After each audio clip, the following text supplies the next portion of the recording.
Isa to sa pinakamagandang ready for occupancy na single attached house dito sa Cavite. Dahil merong malaking bedroom sa ground floor para sa parents and mga senior citizens natin nakasama. Tara, i-check natin.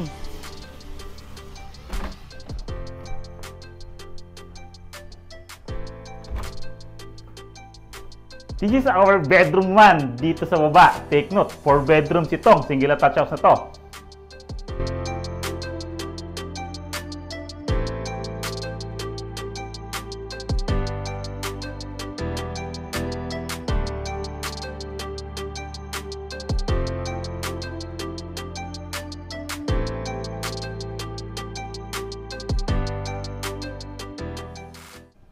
Hello mga kabahay and future buyers. Again, this is Randy Salvador. Of course, my Mrs. si Julian Salvador. This 2024.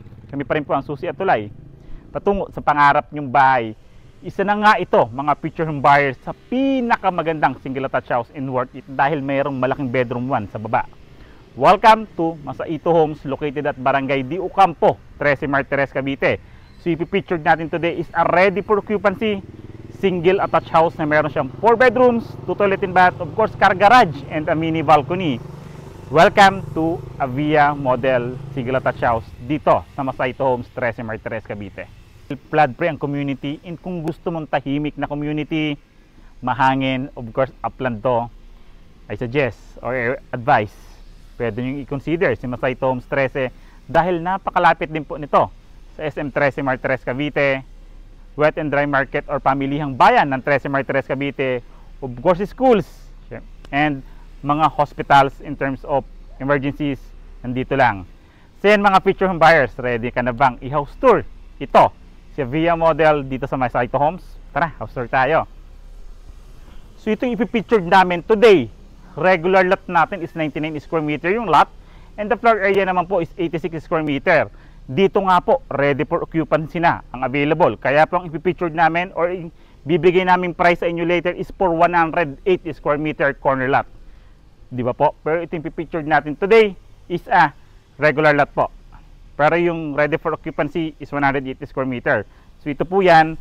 Dahil single attached house nga ito, of course, meron tayong car garage dito. SUV, pickups, kasya po dito sa car garage natin. Dahil single attached house. Kung makikita nyo naman yung firewall nito, to firewall po doon, gusto nyo ba bang hakbangan ko? Kasi di natin siya kayang sukatin, medyo malayo. Hakbangin natin. 3, 4, 5, 6, 7, 8, 9, 10. 10 hakbang ko po yan, mga future home buyers. Kung makikita nyo naman yung bahay natin dito, ito po hanggang doon sa pinaka-patwalk po natin. Sa 2, 3, 4. 4 na hakbang ko naman yan, yung pwede nating gawing future expansion or landscape garden kasi meron na tayong car garage doon sa kabila. Di ba? Ang ganda. Meron na rin po tayong mini balcony. Kung makikita nyo naman po, yung gawa po ng bahay natin dito is a modern, and yung tibay po is a sementado, or gawa ng bahay natin dito is a conventional po. Hollow blocks and may mga biga and poste po. Tara po!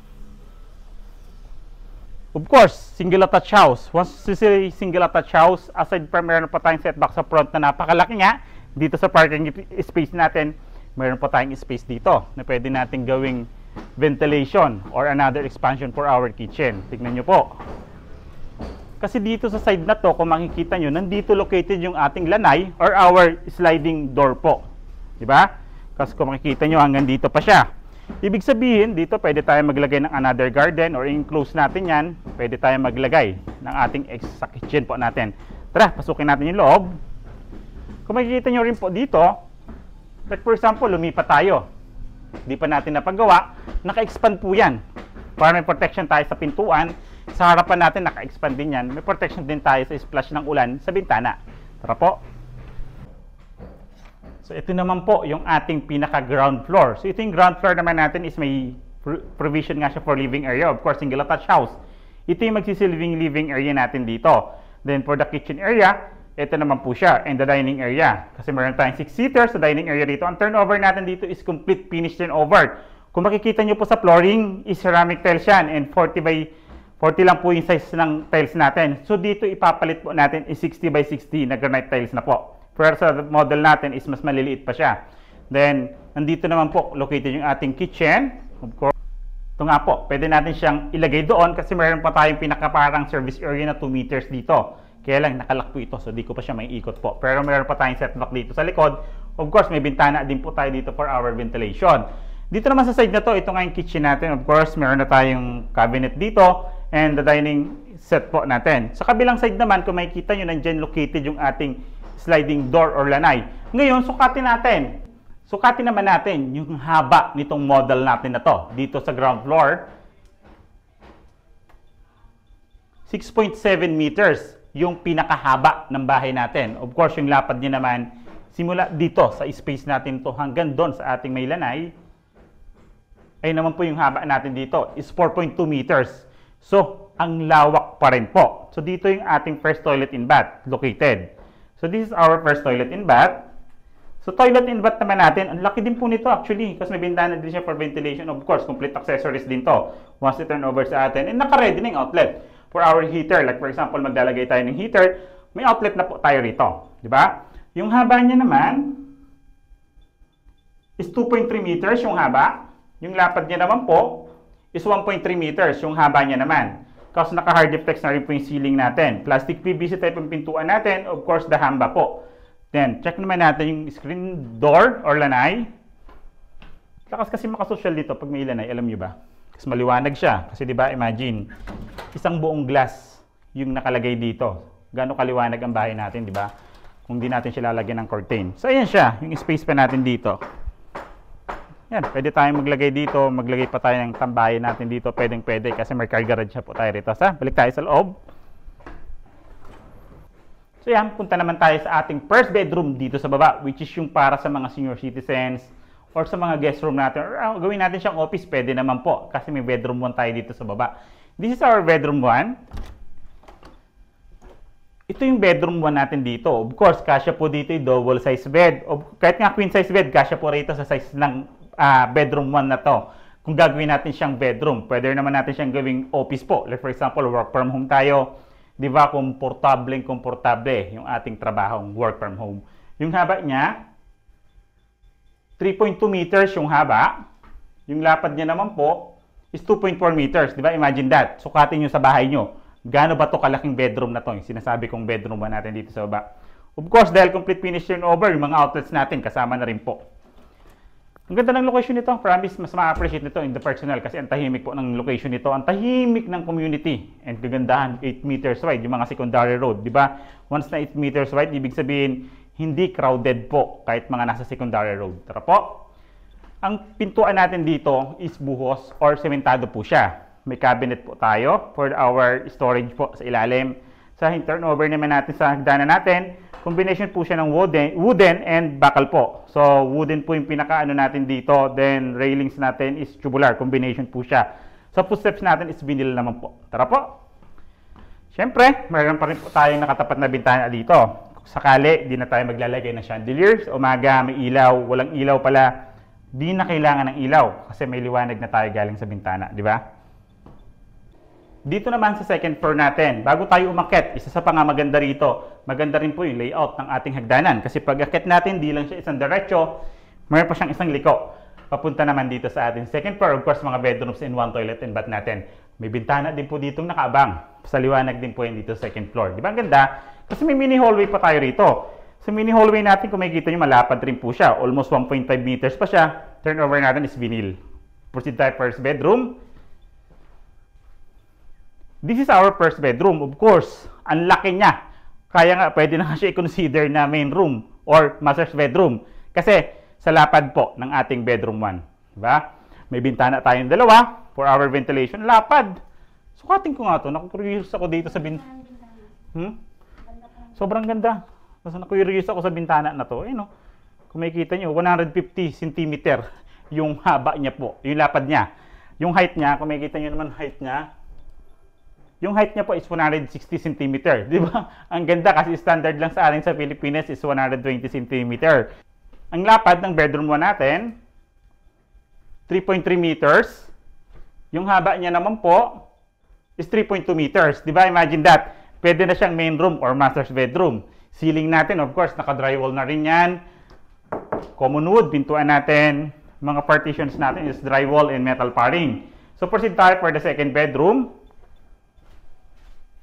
This is our second bedroom. Second bedroom natin, naglagay tayo ng single bed rito. Pero kasya pa rin double bed kasi malapad po yung bedroom natin. Tingnan yung sukat.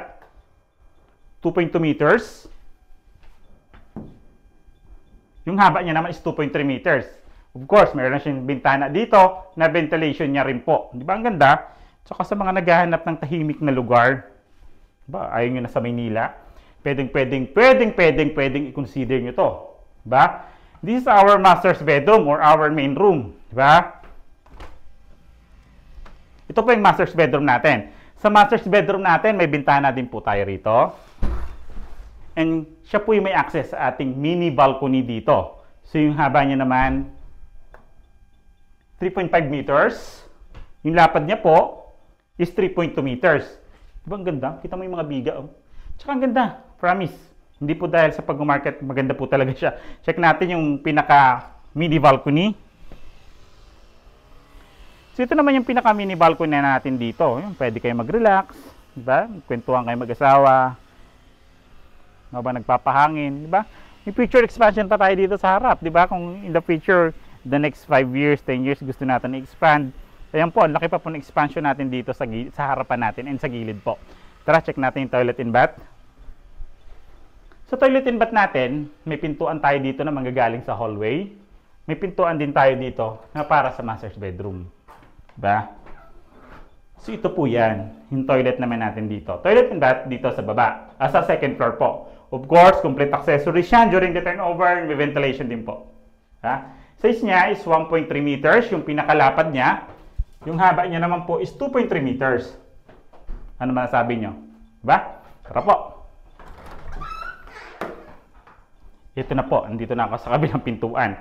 Alam niyo din po ba na available to true bank financing and in-house financing? Si Pag-ibig financing po natin is ongoing pa lang po. Wino-workout pa lang natin yung Pag-ibig financing natin dito. Pero available po to true bank and in-house financing. Kung limitado ang dokumento nyo, gusto nyo ng single attached house na ready for occupancy, pwedeng-pwede po kayo dito.